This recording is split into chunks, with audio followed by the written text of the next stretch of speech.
Después tenemos también aquí... Esta es un tipo de drácena, es una Dracaena masangeana, más vulgarmente conocida como tronco del Brasil. Tiene también la ventaja de que aquí funciona prácticamente en el exterior, si está aclimatada. Pero yo la he visto mucho en el interior, ¿no? Y funciona normalmente como palmera como planta de interior. También tiene raíz fasciculada, se adaptaría también a macetones, ¿no? Hay que decir que este tiene tronco erguido, pero las hay también más pobladas desde abajo, es decir, eso depende un poco del gusto del cliente en este caso. También necesita cierta iluminación, ¿no? No tanto quizás como la areca, pero más o menos igual. Igual tenemos el poto, aunque este ya la iluminación corta la soporta mejor que en los dos casos anteriores. El poto, pues no hay nada más que ver el aspecto columnar que tiene.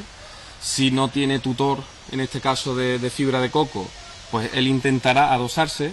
Si nosotros se lo ponemos fácil, incluso en una jardinera adosada a una pared, él va a trepar y va a conseguir forrar esa pared, siempre que tenga humedad en el sustrato, obviamente. Más incluso que en los dos casos anteriores. Esta está bien bonita y ha crecido bastante, ¿eh? Bueno, tiene una densidad de hoja interesante, ¿no? Es cierto. Bueno, y ahora tenemos una planta muy curiosa, que yo no la conocía. Sí, normalmente la gente no la conoce porque normalmente en los viveros no es una planta muy común de encontrar. Nosotros intentamos buscar cosas raras para la gente que le gusta lo original. Es la planta de café. Del café. Fíjate. Es un cafeto. Y bueno, no precisa, es decir, no le puede dar sol directo. Es una planta totalmente de interior. No es como, por ejemplo, en el caso de la areca o del tronco del Brasil, donde funcionarían con cierta intensidad de sol. O sea que esta tendríamos que tenerla dentro de casa. Siempre bajo un porche, es decir, no soporta ni el frío ni el sol directo. Necesita también bastante humedad a nivel de sustrato. Oye, tengo yo una curiosidad, ¿y por dónde sale? Los granos de café normalmente esta planta no presenta ninguno, pero es brotación axilar, es decir, no es en las puntas, es en la axila de la hoja. Esa brotación ahí lleva su flor y después el fruto, que es el grano de café, que empieza en principio a ser de color rojo, ¿no? Y después ya es donde lo tuestan. Curioso, porque esto seguro que ustedes no lo habían visto nunca. Bueno, necesita un par de años de cultivo, cosas así. Nosotros la hemos tenido con fruto abajo. Abajo quizás haya algún que otro ejemplar con fruto. Y se ven perfectamente los granos de café rojo, ¿no? Es una planta interesante también, desde el punto de vista ornamental, claro está. El color que tiene y el brillo que tiene su hoja, un verde. Es decir, por ejemplo, lo hemos puesto con toda la intención del mundo al lado de la Pleomele, que es otro tipo de drácena distinta al anterior, al tronco de Brasil, pero el contraste entre el amarillo y ese verde oscuro, pues quizás sea una combinación muy buena para una jardinera, ¿no? De interior. ¿Esta se llama? Pleomelle, es el nombre vulgar de esta planta, es un tipo de drácena. Y el aspecto fundamental ornamental es lo variegado. Ya hemos comentado en algunos otros programas que este detalle de los bordes de la hoja en amarillo es lo que denota las variedades variegadas, valga la redundancia, ¿no? Un aspecto impresionante, con tronco viejo, es decir, planta madre ya. Y bueno, en combinación con alguno que otro de otro color más verde oscuro, pues resalta mucho. Esa la podemos tener fuera.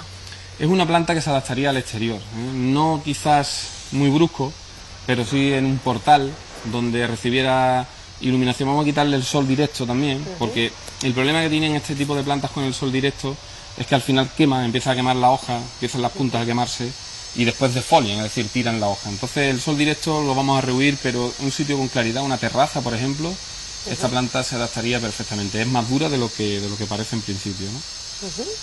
Bueno, y continuamos viendo...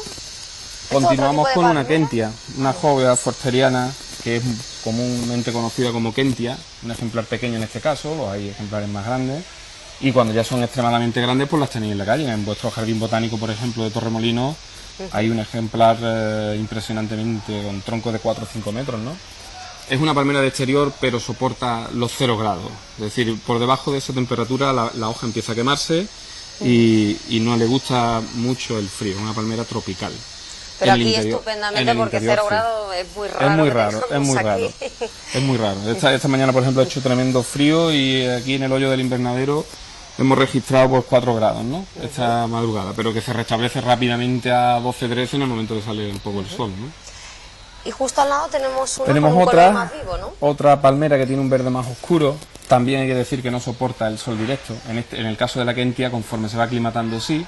En el caso del Rapis, pues no. El Rapis no no soporta el sol directo y es una palmera muy parecida a nuestro palmito de aquí, pero no tiene el problema de las púas, ¿no? Es una palmera muy elegante y el verde oscuro la mantiene. Como palmera de interior funciona fenomenalmente y para maceta los hay pues hasta talla de un par de metros totalmente tupido desde abajo. Es un ejemplar bastante interesante, ¿eh? El Rapis. Y continuamos justo. Esta palmera pues otra que se adaptaría al tema de los macetones por la belleza de su tronco, pero tiene el inconveniente de las púas. Eso es peligroso. Exactamente, ¿no? Siempre volvemos al mismo tema porque son detalles botánicos que hay que tener en cuenta en especies que pueden ser peligrosas dependiendo pues de si hay críos sobre todo, ¿no?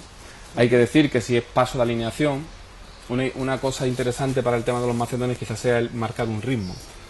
¿Por qué nace la necesidad de poner planta en maceta? Pues yo diría que para evitar la dureza de los materiales pavimentados, una de ellas, y quizás la otra sería la necesidad que alguien tiene de tener algo verde en su entorno, ¿no? Entonces, para crear ritmo, nada más que hay que pues salvar una distancia de tronco con 2,25 metros, 2,50 metros, ya es raro de que alguien se pueda pinchar, ¿no? Y es una palmera bastante bonita, es una Fénix, Robellini en este caso, ¿no? Se puede adaptar bastante bien al tema de los macetones, ¿eh? Muy bien.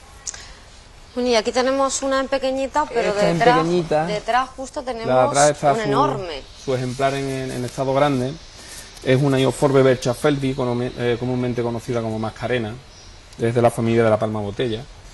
Y cuando pequeña pues se adapta fenomenalmente. Esta la hemos tenido desde una talla de 20 centímetros por ahí, fijaros qué aspecto tiene, y todo cultivado en maceta, por lo tanto es una palmera ideal para el cultivo en interior, un poco similar a lo que hablábamos antes para la Kentia o el Rapis, ¿no? Es decir, no soportaría mucho el sol directo, pero en una terraza funcionaría bastante bien en maceta. Bueno, y aquí ya por último hemos dejado un poco lo más duro, lo más exterior y lo más rústico en este caso, es decir, soportarían mejor la falta de agua.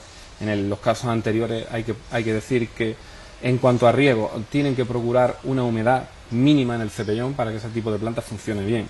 En el caso de la bugambilia, concretamente en esta variedad que es la sanderiana glabra, pues verde oscura, está en floración prácticamente todo el año si tiene sol. Esto es un poco al revés que como hablábamos antes, es decir, o sea, que en este caso sí precisa sol para estar de esta manera, ¿no? No valdrían en las condiciones que tenemos en este umbráculo, por ejemplo, ¿no? Igual que en el caso que le sigue, que es uno de los cítricos enanos, digamos, que más se vende, que es el calamondín. El calamondín, la belleza la tiene por su hoja y fruto anaranjado, está prácticamente cargado de frutos todo el año, es otra planta que necesita sol, ¿no? La semisombra también la aguantaría, y el único problema que tiene con respecto de la bugambilla es que necesita una fertilización más sistemática y no le pueden faltar elementos nutritivos. En el momento que le falta elementos nutrientes, pues la planta empezará a amarillar más de la cuenta y como todos los cítricos en general es muy exigente en el tema del abonado. Porte enano, siempre crecimiento lento hemos dicho, favorece el cultivo en maceta, ¿no? Alguna que otra conífera podríamos colocar en ese sitio, más que nada por marcar un poco la forma. Hay gente que quiera hacer un ritmo con troncos, es decir, en forma tronco piramidal, pues en este caso es una tuya esmeralda, la variedad esmeralda, que se adaptaría bastante bien al tema de maceteros, ¿vale? Las coníferas en general, la araucaria la utiliza la gente en temas, pero es un poco, creo yo, bajo mi punto de vista, el forzar la planta a unas condiciones de raíz que no hemos comentado que son las más idóneas. La araucaria, por ejemplo, tenemos un ejemplo muy cerca en el botánico que puede llegar a 52 metros de altura, por lo tanto es un poco forzarla a un sistema de cultivo que no es el